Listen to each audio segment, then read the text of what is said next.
of sexuality that are in this film, and imagery, pornography.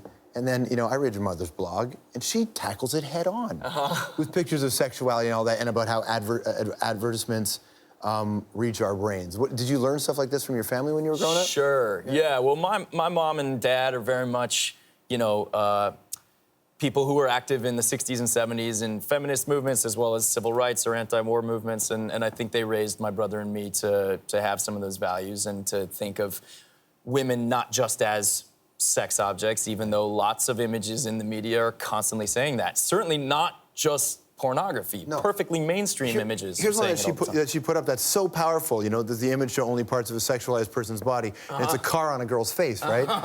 And it's a really great, it's a great thing that she did. Yeah, that's funny. This is, you read my mom's Tumblr. Look at it, man. It's really funny.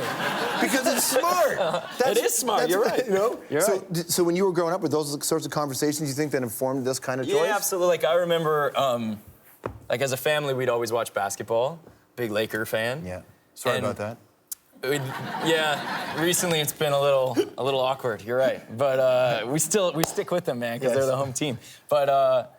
But so whenever the cheerleaders would come on, my mom, even when I was a kid, when I was like, you know, 4 or 5 or something, watching the Lakers with my brother and dad and mom, my mom would always kind of roll her eyes at the cheerleaders, and not out of any disrespect for the individual young women who are being the cheerleaders, but just the concept of it. And what she would always say is, so, this is what women can do. See what men can do. They're these great, skilled, talented athletes, and the women get to do this. And she would always try to bring that to light and talk to my brother and me about it.